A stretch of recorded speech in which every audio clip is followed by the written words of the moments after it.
Irmãos, irmãs, hoje eu quero conversar com vocês, vai ser aula de um encontro só, né?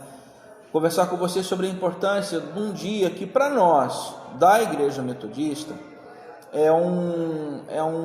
vamos dizer assim, é um marco, né? É um divisor de águas, que é o dia da autonomia da Igreja Metodista em terras brasileiras. E eu vou usar esse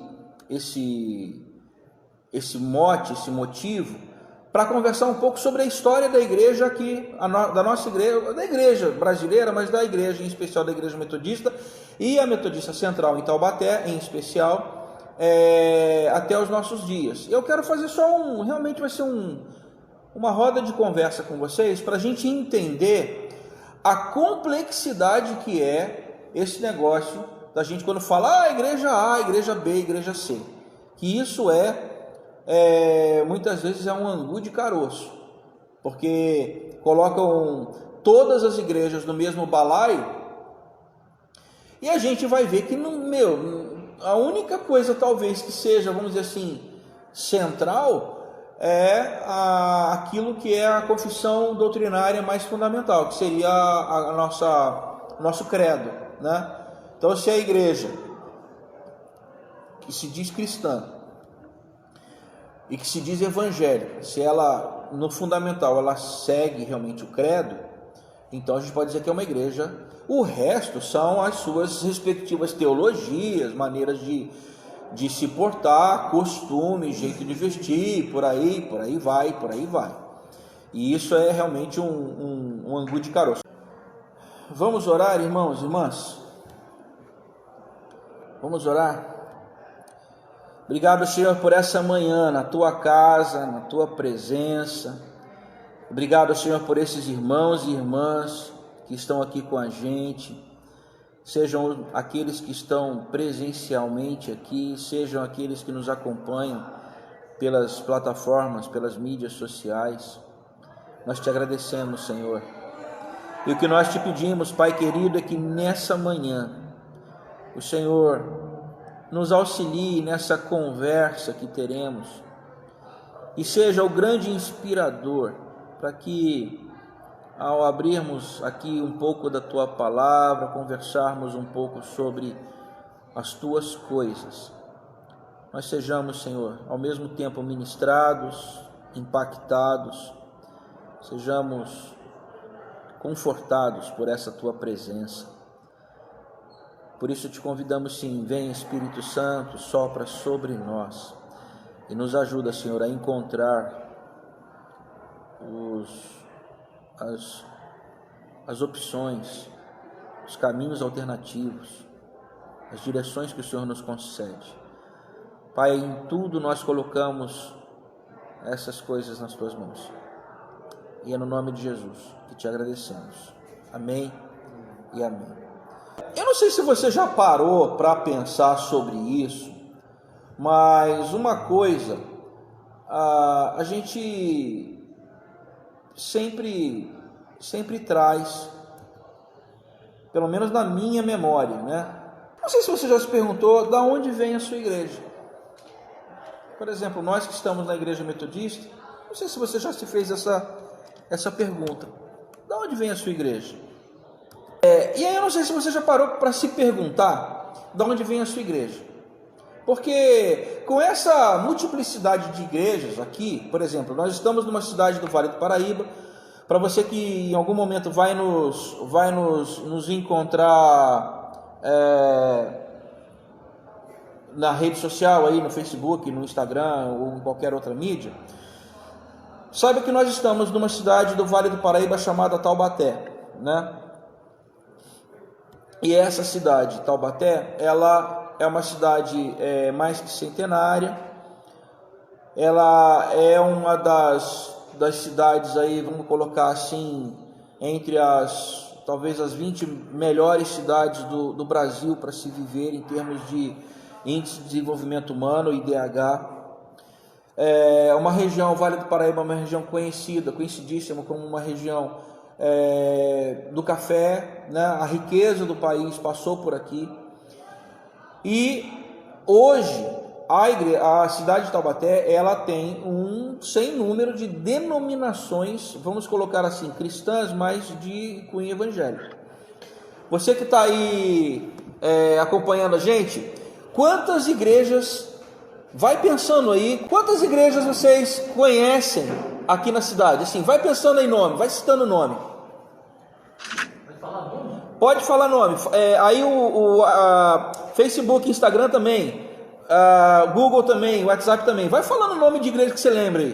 Presbiteriana, Metodista, Metodista Presbiteriana, Quadrangular, Assembleia de Deus, Bola de Neve, Bola de Neve Batista, Assembleia de Deus, Presbiteriana, Metodista, Metodista Wesleyana, Igreja da Cidade, Poema, Universal do Reino de Deus, Congregação Cristã no Brasil, Igreja Quadrangular. Tem uma que eu acho que é a maior, vocês não falaram? Não, acredite, não é. Igreja da Graça, Assembleia de Deus. Qual é a maior igreja aqui? Igreja Mundial. Não. Em Taubaté. A Igreja da Cidade. Não. Batista. Não. Universal do Reino de Deus. Não. Não é a Metodista também. Não. Qual é a maior igreja na cidade de Taubaté? Vocês não falaram ainda. A Congregação Cristã. Não. Gente, eu vou dar uma pista.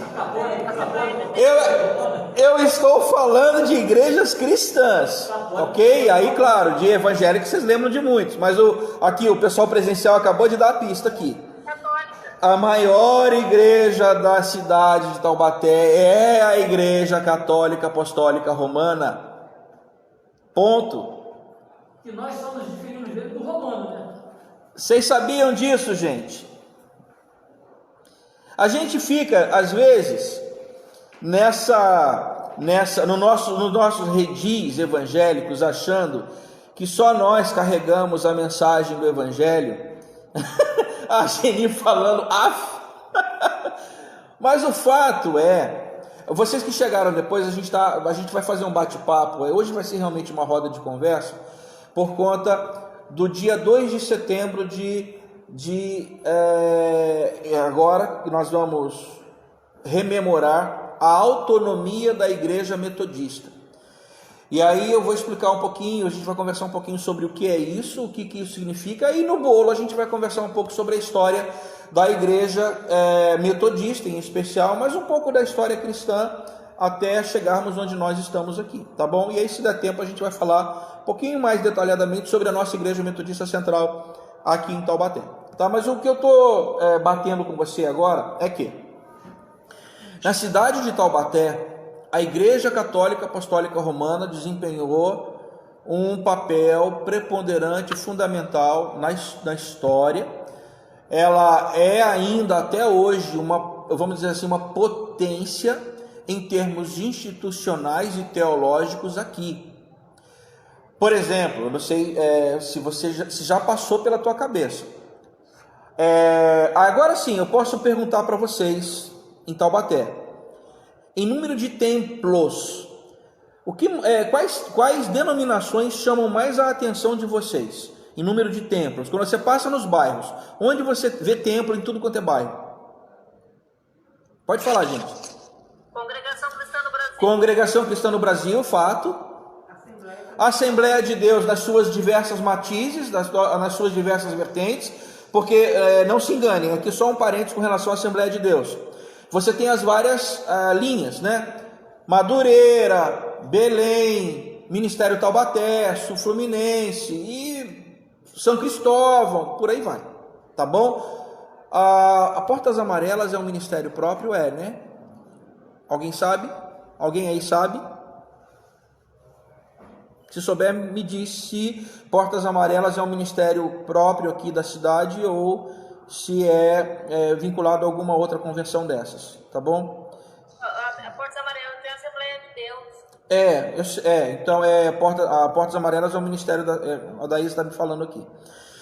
E aí, então, Congregação Cristã no Brasil, Assembleia de Deus, a Cristina está falando das católicas. Realmente, em cada bairro você encontra uma paróquia católica. Faço outro parênteses aqui com relação às católicas, que é um negócio muito interessante. Não sei se vocês já perceberam, as igrejas católicas, algumas delas estão entrando numa renovação carismática já de alguns anos, de modo que algumas das missas católicas, eles chamam de missas carismáticas, quando você pega uma missa carismática e você pega um culto desses pentecostais, é difícil. Se não fosse a Ave Maria do final, eu acho que a gente ia ter dificuldade para identificar quem é quem. Concordam comigo? Pelo menos essa é a impressão que eu tenho, né?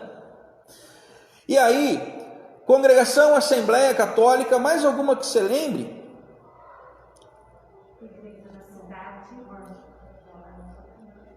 A Igreja da Cidade. A Igreja da Cidade tem aqui em Taubaté, se não me engano, tem um templo. Eu acho que é lá perto lá do lado indo pro shopping. É lá perto da Daruma, da antiga Daruma, isso mesmo, né? Sim. Então, gente, percebam comigo uma coisa. É inevitável que a gente veja essas que são mais numerosas como sendo as de maior importância. Só que aí a gente tem que colocar no bojo o que é importância, né? Se eu entender desde a raiz histórica até os nossos dias, a gente vai começar a fazer uma leitura sobre até mesmo esse espectro religioso da nossa cidade, e por que não dizer daqui da nossa região, tá? Eu lembro você que isso aqui eu estou falando de Taubaté, mas se você levar para as cidades mais distantes, que não sejam essas grandes, com mais de 100 mil habitantes, Taubaté, Pinda, Jacareí, São José, Guará, Cruzeiro acho que já está chegando a 100 mil, você vai perceber que nas cidades menores, a presença da Igreja Católica ainda é a preponderante. Ponto, não tem o que discutir. Exemplo disso, eu vou dar uma estatística do censo de 2010, que eu tive a curiosidade de dar uma olhada. Em 2010, o censo dizia, por exemplo, com relação à cidade de Lagoinha, gente, Lagoinha, ela tinha em 2010 cerca de, talvez nem isso, 5% de evangélicos. Você tem noção do que é isso? Uma cidade que está no Vale do Paraíba, entre o maior eixo econômico, financeiro, onde a riqueza do Brasil passa, tecnológico.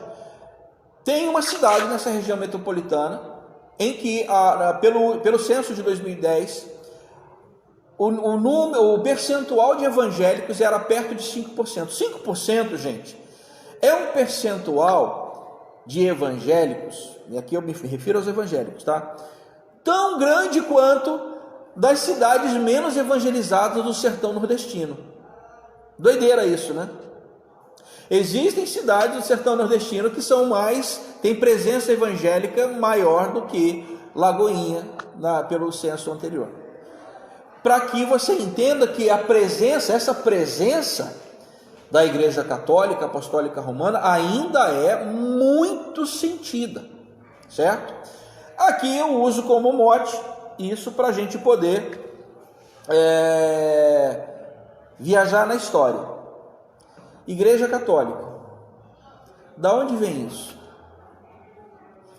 Igreja Católica, da onde vem?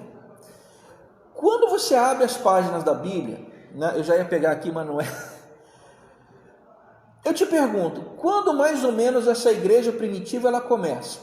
Quando você olha nas páginas da Bíblia, por exemplo, se você pegar Mateus 28, lá, um texto que a gente estudou há uns domingos atrás, você vai ver que a igreja quando Jesus ele está sendo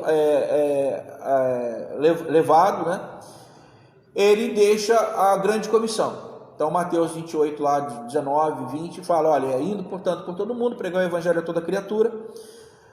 E em Atos, a partir de Atos 1:8, palavra de Jesus lá, mas recebereis poder quando ao descer sobre vós o Espírito Santo, e ser-me-eis testemunhas, tanto em Jerusalém, Judéia, Samaria e e aos confins da terra. Atos 2, vem a descida do Espírito Santo. E ali, muitos teólogos dizem, ali é vamos dizer assim, o nascimento da igreja primitiva. Em que ano você acha que a gente está mais ou menos? Vamos colocar aí, ano 35, 37 da nossa era. Certo? Lembrando, começamos a contar a nossa era a partir de Jesus Cristo. Jesus Cristo, o grande marco. Aí, porque os judeus contam os anos deles até hoje. Eles estão no ano 5.000... Na verdade, vamos fazer uma conta de 29 a 30, que não tem Tem. lapso aí de Jesus ter nascido em menos 4? É menos 4 ou menos 6, né? Aliás, gente, também uma outra curiosidade. Quando da contagem da nossa era, houve um lapso cometido por um monge chamado Denis o Pequeno, que ele... Dionísio Pequeno. Legal. E esse lapso foi de cerca de 4 ou 6 anos. E aí, por conta disso, alguns dizem que Jesus tenha nascido de 4 a 6 anos antes de Cristo. É um contrassenso. Né? Mas aí, veja, 35, 37, a igreja cristã, a igreja primitiva nasce. E ela vai seguindo como um ramo do judaísmo até perto do final do 1º século. O que acontece no meio do caminho? Em 67 e 70 da nossa era, acontece a Guerra dos Judeus. Jerusalém é sitiada, invadida, queimada e o segundo templo destruído. A partir daí, o judaísmo ele perde um bocado do seu sentido, porque o centro da religiosidade judaica estava no templo. E aí, porque lembram, a gente estudou isso. Todo judeu tinha que peregrinar ao templo pelo menos uma vez ao ano para adorar. Ele iria confessar pecados e adorar com seus dízimos, suas ofertas. Lá era o lugar, o templo judaico, gente, era o lugar, era um banco, porque toda a riqueza dos sacerdotes, levitas, do reino ia para lá por conta dos dízimos e das ofertas. Dízimos, ofertas essas que foram definidas na Torá, no Pentateuco. Então todo mundo ia para lá. Chega a 67, 70, os romanos destroem o templo. E aí, como é que fica? Eles têm que se reinventar. No que eles têm que se reinventar, tem um problema. Há um pedaço do judaísmo que acredita, porque o judeu é messiânico até hoje, ele até hoje crê que o Messias há de vir. Sobre isso a gente pode conversar um outro dia, porque já entra em profecias apocalípticas e tal, e eu confesso a vocês, não é um assunto muito, vamos dizer assim, muito leve e muito fácil. É bem denso, é bem intenso. Mas aí o que acontece? Eles são messiânicos. Eles não acreditam na vinda de Jesus, ou na vinda do Messias. E há um pedaço desse judaísmo que acredita que o Messias não só veio, como veio na pessoa de Jesus. Então chega um momento que eles dizem, olha, não dá para a gente andar junto. Vocês, seita dos nazarenos, seita dos do caminho, ou cristãos, como eles eram chamados, vocês seguem a vida de vocês e a gente segue a nossa caminho. Então em Jâmnia, lá por volta do 1º século, vamos dizer assim, um cânon judaico fecha. Eles começam a consolidar todo o trabalho de compilação da tradição oral no que eles chamam de Mishnah, e depois as Gemarás, que são os comentários sobre a Mishnah. A Mishnah é um comentário sobre o Pentateuco, sobre a Torá. As Guemarás são os comentários sobre a Mishnah. Então é o comentário sobre o comentário. E eles reúnem a Mishnah e a Guemará num compêndio gigante de mais de 6.000 páginas, chamado Talmud, que eles estudam até hoje. Então o grosso do judaísmo, ele está ali, um grande corpo doutrinário está presente na Torá, né? Esse aqui, ok, lá, ó, ele me emprestou, tá?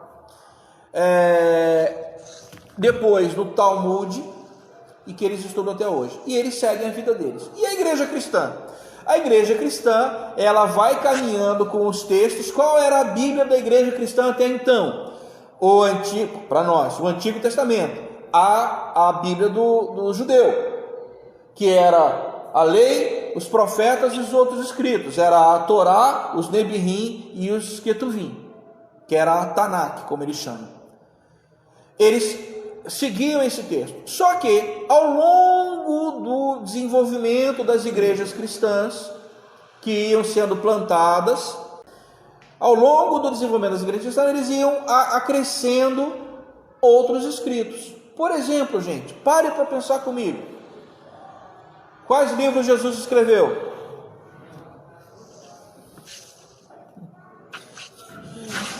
Quem sugere? Quais livros Jesus escreveu? Espera aí, gente, não sopra não. Quais livros Jesus escreveu?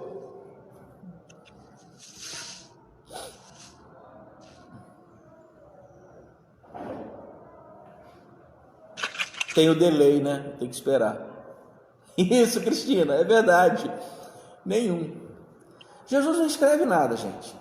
Talvez o único lugar onde a gente veja Jesus escrevendo é naquele momento de João 8, quando trazem aquela mulher, e aí ele se agacha e começa a escrever na areia. Se Jesus não escreve nada, como é que esse povo ia guardar o que Jesus fez? Boca a boca. Só que veja, a primeira geração está morrendo.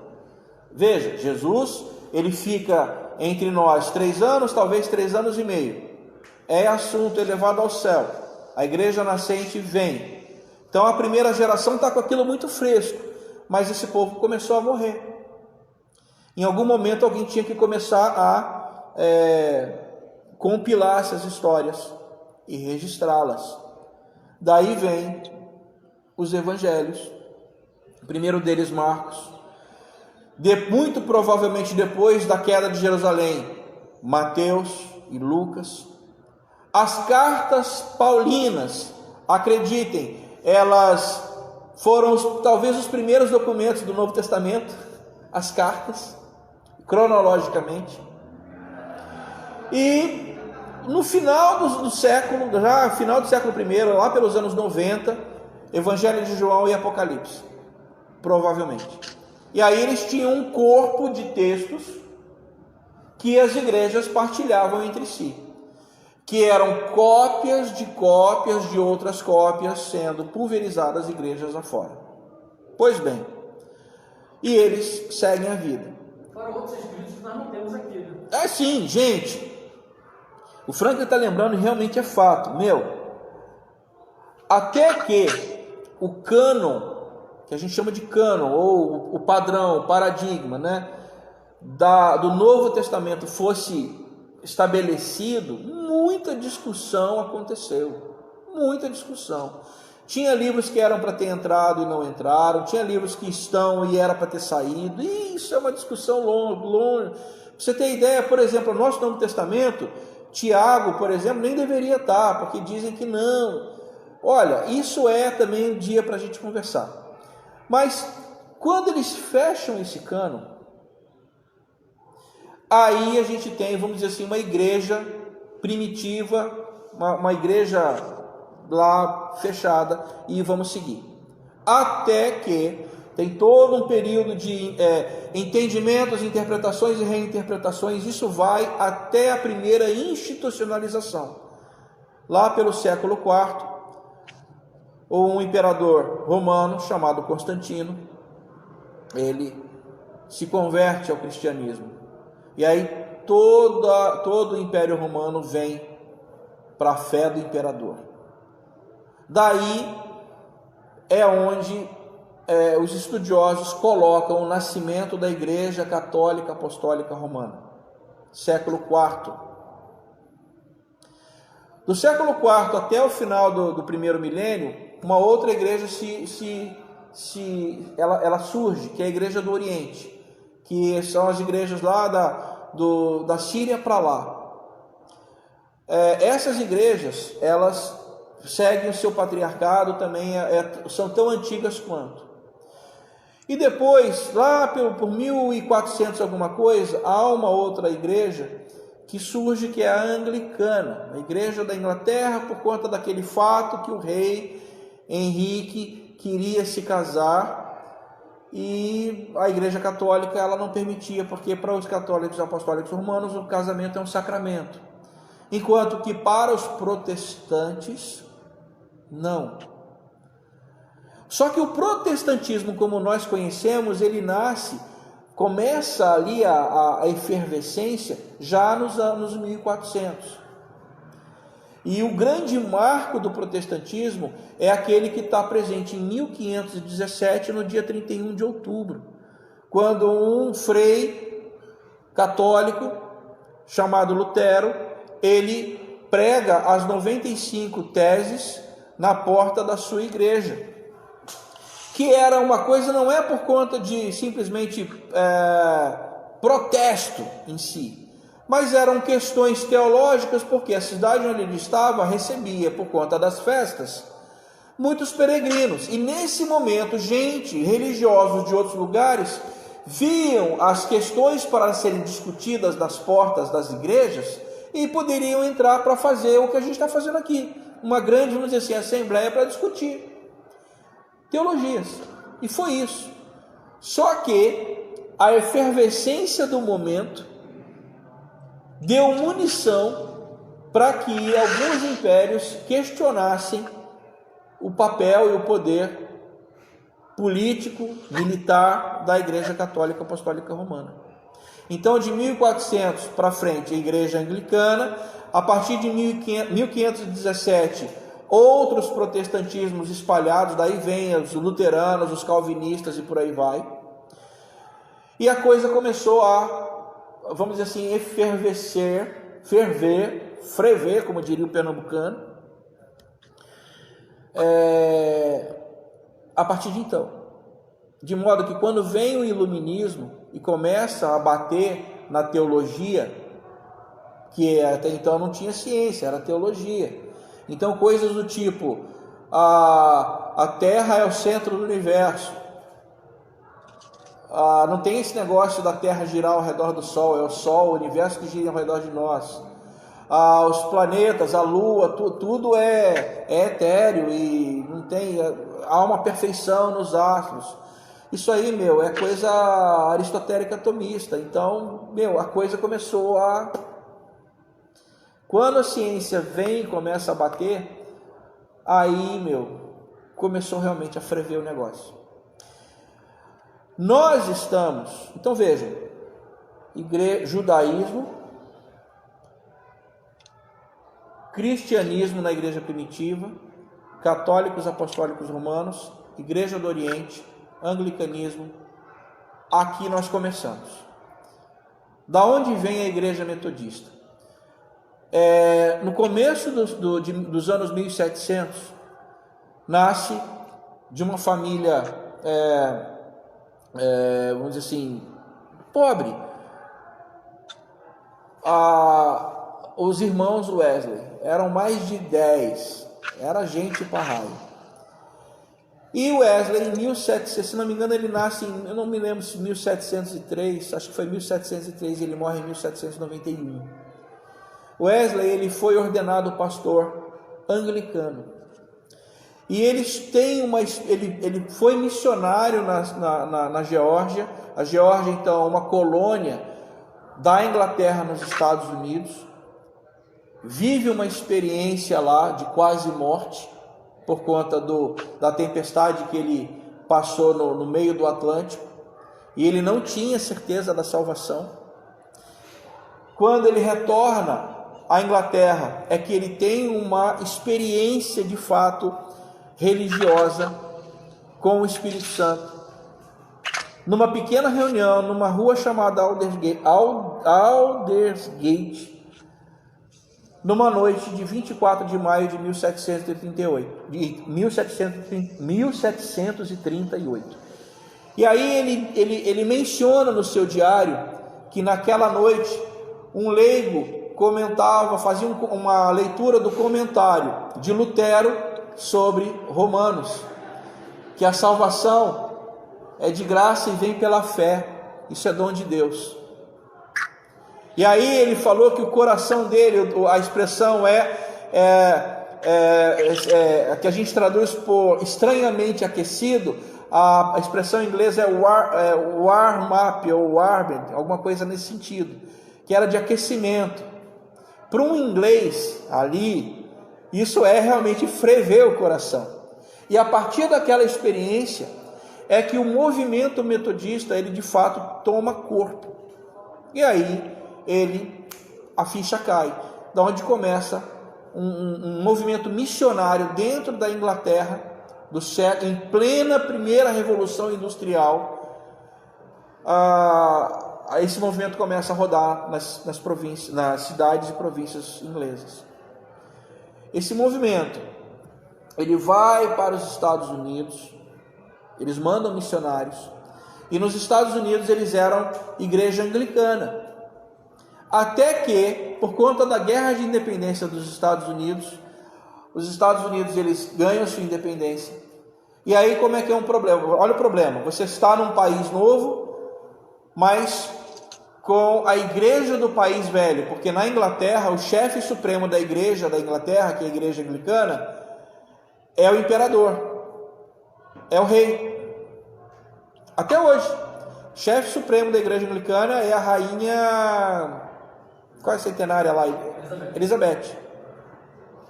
E aí como é que você, num país novo, você vai ter a presença de uma igreja do país velho, com sendo o chefe o rei? Aí lá, o movimento de avivamento metodista de dentro da igreja anglicana, lá Wesley ele dá autonomia para que eles criem a sua igreja e nomeiem.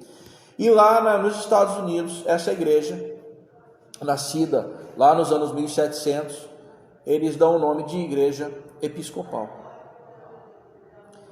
Estão acompanhando meu raciocínio? Não quero ficar muito enfadonho. Dá um oi aí, gente, só para não quero ficar muito chato. Porque é informação. Aí, dos Estados Unidos, há uma questão que acontece entre os anos, lá pelos anos já 1800, que é o que a gente conhece como Guerra de Secessão. O que é a Guerra de Secessão? Foi a guerra por conta do escravismo, norte e sul, uma guerra civil americana. No começo, antes da guerra, alguns missionários vieram mandados para cá, que era o que a gente conhece hoje como protestantismo de missão. O protestantismo de missão manda para cá metodistas, batistas, presbiterianos, congregacionais, diferente do protestantismo de imigração. O de imigração é quando vem o pessoal de fora, mas não vem fazer missão, eles vêm porque eles viajaram mesmo. Então, alguns luteranos chegaram, alguns anglicanos chegaram, mas eles não vieram fazer missão, eles vieram porque eles vieram de mudança. Esse protestantismo de missão chega aqui no Brasil por volta de 1835, no caso dos metodistas, e ficam aqui até 1841. Então a igreja metodista foi uma das primeiras a chegar em terra brasileira. E há, gente, inclusive o Senado Federal, se você entrar lá, senado.gov. Eu acho que é senado.leg, no site do Senado, na parte de biblioteca você vai encontrar lá uma história de um colportor metodista que ele viaja o Brasil distribuindo Bíblias. Uma história muito bacana. Me pede que depois eu mando o link para vocês. Uma obra fantástica.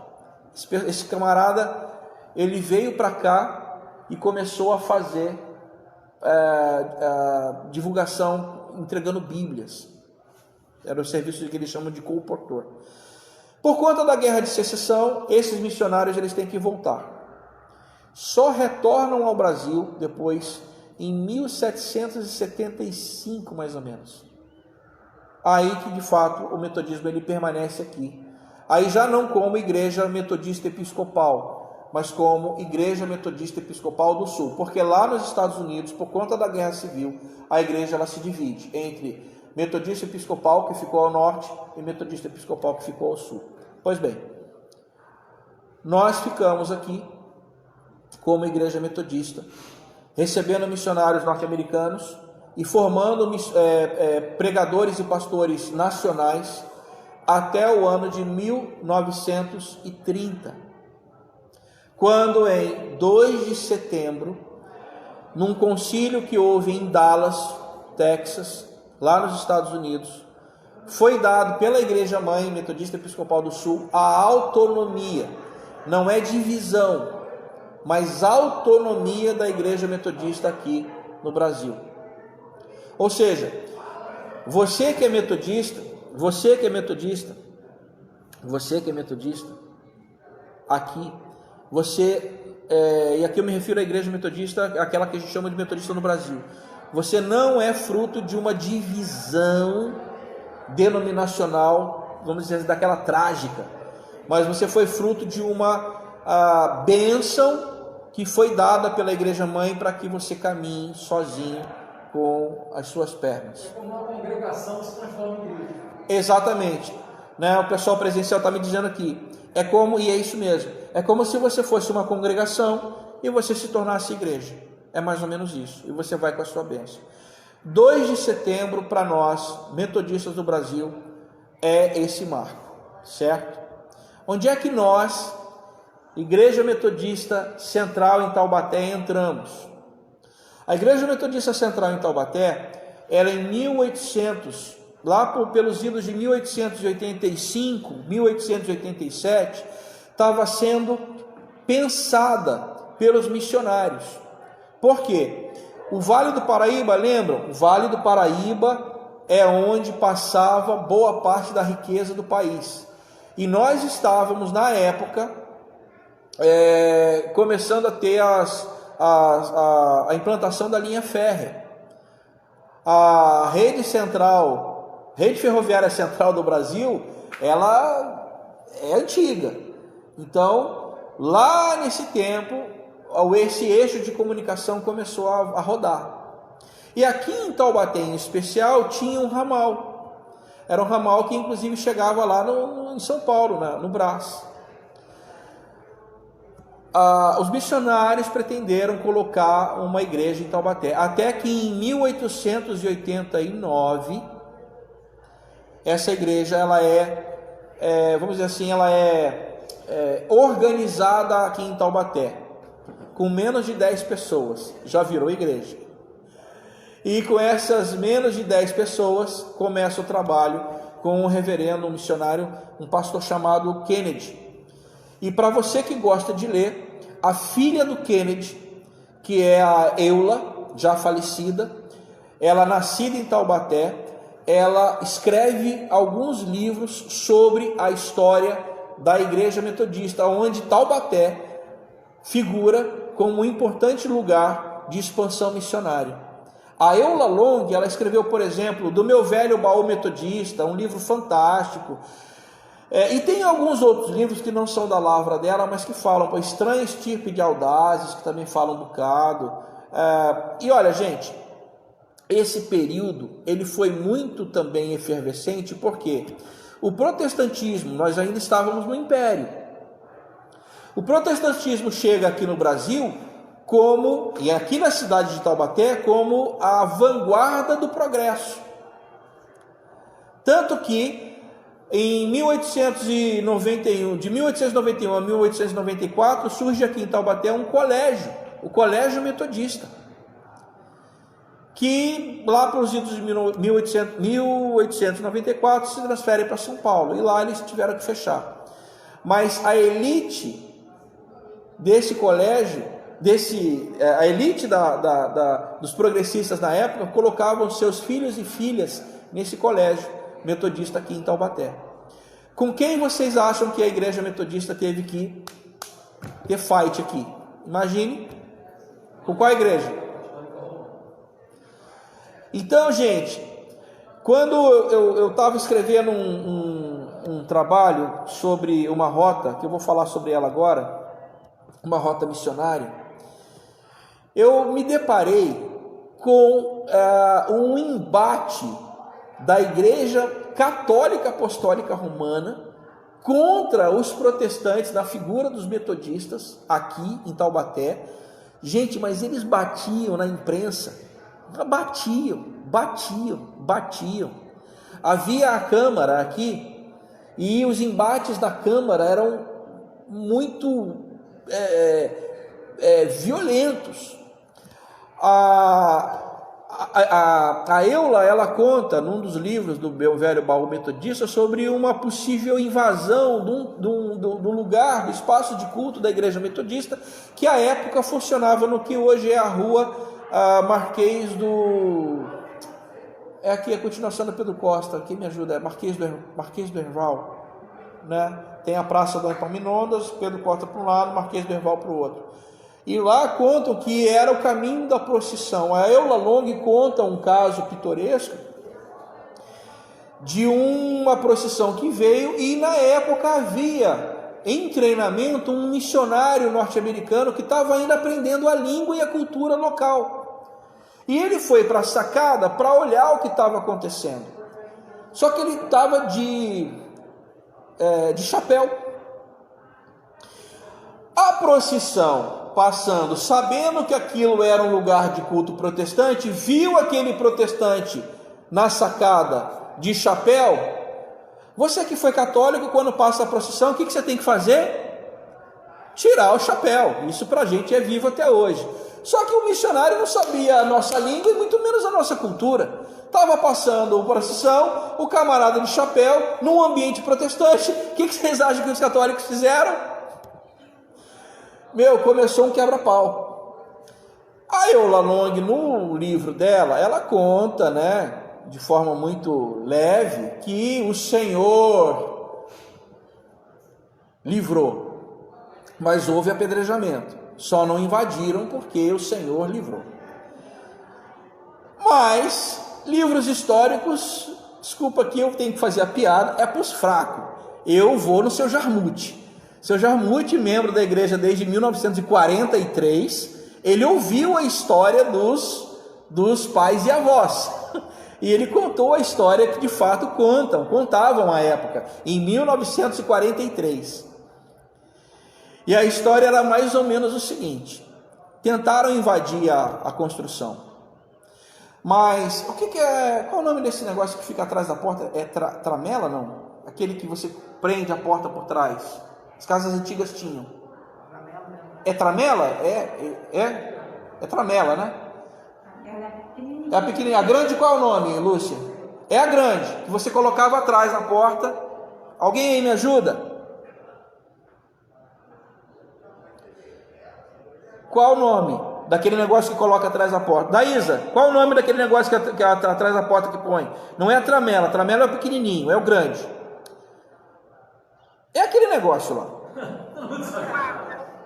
Oi. Eu não lembro o nome. É uma pipa que bota.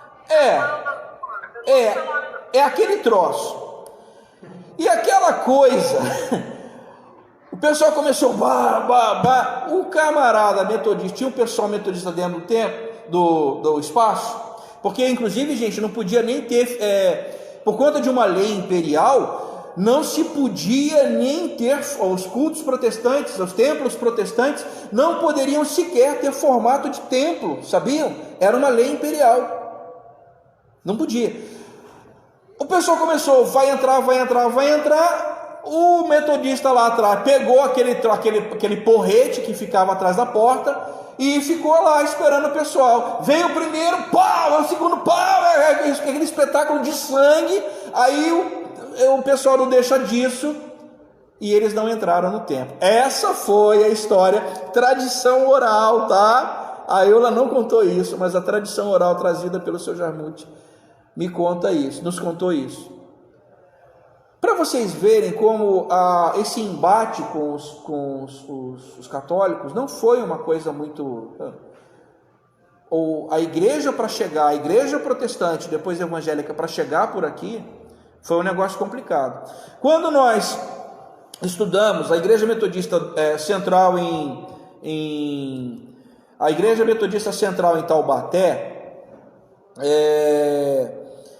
ela foi a pioneira numa rota missionária.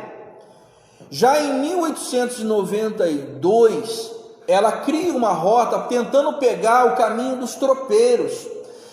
Lembro vocês que de Taubaté foi um pedaço da estrada real, da antiga, da estrada velha, porque a estrada do ouro, que vinha lá das Minas Gerais e ia para Paraty, o caminho velho passava por Taubaté. Então o pessoal vinha de Minas, sul de Minas, chegava ali na região de Lorena, subia Lorena, Guará e vinha até Taubaté. Taubaté tinha uma casa de fundição, que era onde se extraía o quinto, 20% do ouro extraído das Minas Gerais era extraído, então era daí o quinto. Tanto que aquela expressão, o quinto dos infernos, vem dessa. Ou então aquela outra expressão, o santo do pau oco, né? Ou o santo do pau oco, na verdade é o santo do pau oco. Por quê? Como o povo era muito religioso, o que faziam? Faziam imagens de santos católicos, ocos por dentro, para colocar o ouro contrabandeado, e fechavam. Então era o santo do pau oco, por fora é santo, por dentro o fruto do roubo da coroa portuguesa. Eles queriam roubar o ouro da coroa portuguesa, só que isso tinha que chegar na capital, Rio de Janeiro. Passava por Taubaté e ia na estrada real até Paraty. Essa estrada real, depois que acabou o caminho velho, porque aí o caminho novo já foi lá pelo Rio de Janeiro, direto chegando no Rio de Janeiro, porque daqui de Paraty eles ainda navegavam até o Rio. Era punk o negócio. Essa estrada ela continuou depois que acabou, né? O caminho novo foi criado. Essa estrada continuou como rota dos tropeiros. E nessa rota dos tropeiros que chegava até Paraty, esses missionários metodistas que vinham até aqui, passavam por esse treinamento, seguiam nos pousos de tropas. Então eles iam evangelizando. Receberam um convite em determinado momento de uma família no Boqueirão de Alagoinha, que era parente de um pessoal que era servidor público aqui de Taubaté. A família, se não me engano, a família Monteiro. Só um instantinho, agora eu tenho que pegar a cola, gente. Desculpa. Aqui. Opa. E essa partidor. Opa, mandei no lugar errado.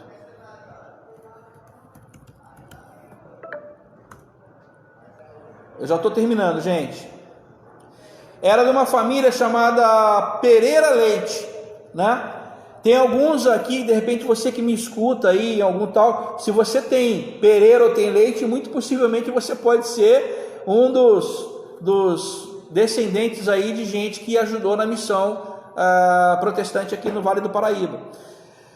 Esse pessoal convida para que esses protestantes fossem até o Boqueirão da Lagoinha, hoje Lagoinha, que era caminho de tropa. E depois esse pessoal é convidado para ir num bairro chamado Bandinga, em Cunha, onde a estrada também passava. Então esses missionários eles vão seguindo o caminho de tropas e começam a evangelizar nos pousos de tropas. E em cada pouso de tropa eles montam pequenos pontos de pregação. Em 1892 havia uma congregação metodista de cerca de 20 pessoas em São Luís do Paraitinga, né? E só um instantinho aqui, deixa eu... Só que aí, por conta da falta de obreiros, esses pontos eles foram sendo abandonados. E aí só restaram Taubaté e a ponta da linha, a igreja metodista no Jericó, que foi fundada em 1901. Então, assim, a história ela acaba sendo muito rica por conta dessas nuances. E aí, aqui eu quero fechar, porque já estou dando quase 1 hora, mas o que eu quero dizer para vocês, gente, daqui para frente, de 1989 Taubaté, 1901 Igreja do Jericó, 1930 Autonomia, Cume, se não me engano, veio em 31, 34, a Igreja do Cume lá em Jericó, em Cunha, na área rural também, Lúcio. Essa Jericó, Jericó foi um pedaço do bairro do Mandinga, lá em Cunha, na área rural. Não é a central de Cunha. A central de Cunha veio muito depois. Tem muita história para contar sobre isso. Porque o metodismo começou na área rural de Cunha. Gente, esse negócio era foi tão importante na época que um antropólogo chamado William, da USP, na década de 30 e 40, ele estuda essa comunidade protestante em Cunha. E lá ele conta que havia uma reunião que congregava cerca de 300 famílias. Gente, a área rural de Cunha é gente para raio. Mas enfim,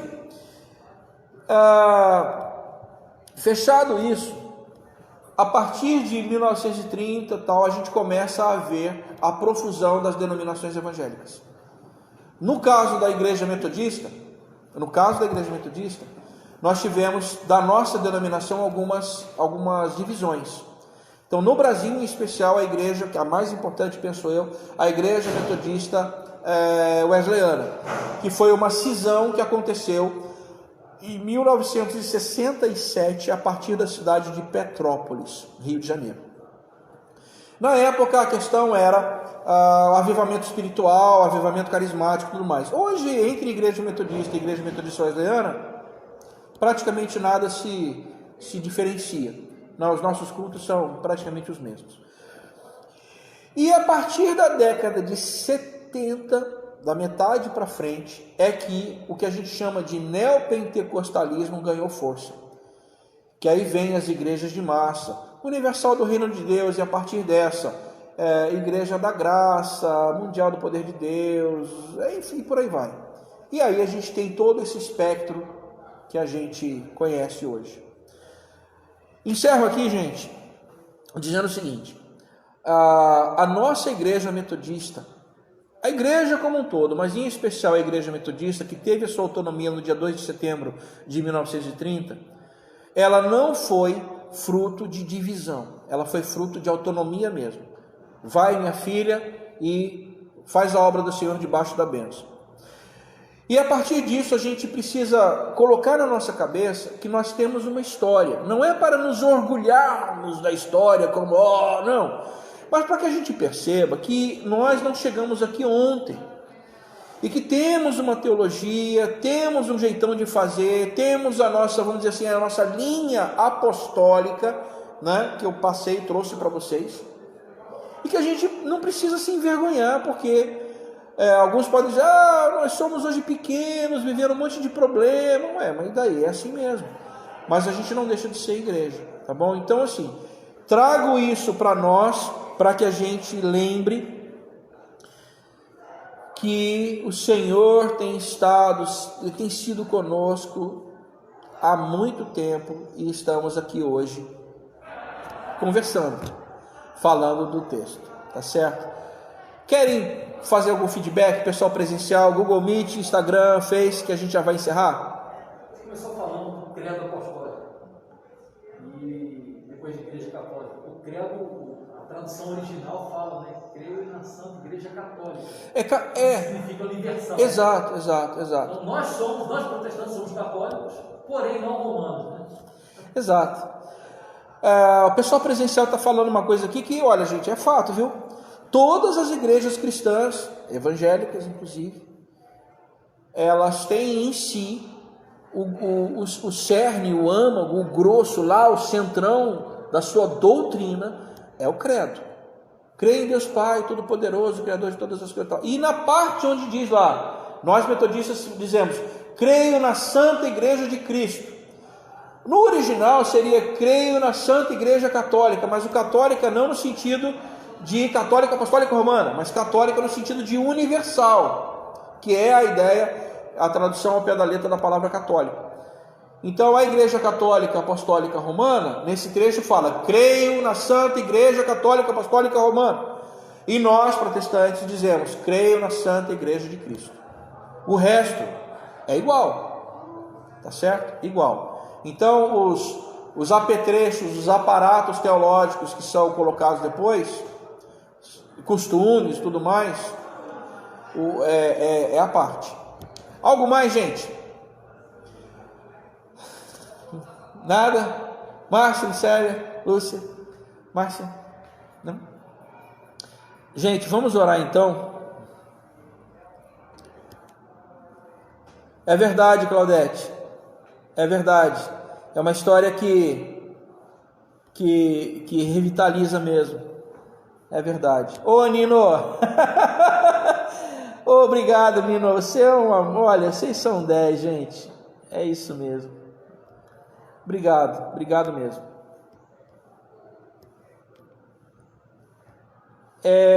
Peraí, deixa eu ver aqui o que você colocou aqui. Isso mesmo. A Cristina está lembrando de um outro livro, Estranha Estirpe de Audazes. É isso mesmo. Se vocês quiserem, gente, depois eu passo para vocês esses links todos, tá bom? E passo para vocês também o link do texto sobre essa rota metodista, essa rota dos tropeiros, tá bom? Vamos orar. Enquanto eu estiver orando, pode ser que caia o Google Meet, tá? Que já está dando 1 hora, tá bom? Vamos orar. Obrigado, Senhor, por esse momento, essa chance de estarmos juntas. E nós louvamos o Teu nome por tudo que o Senhor tem feito na vida e na história da Igreja Metodista. Nós te damos graças porque congregamos no Teu corpo nesse lugar. Queremos, Senhor, que a Tua bênção seja sobre essa igreja, porque a igreja é Tua, Senhor.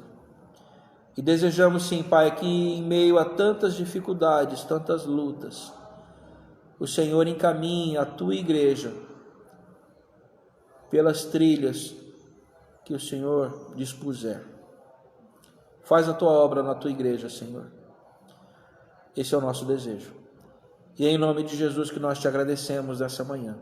Amém e amém.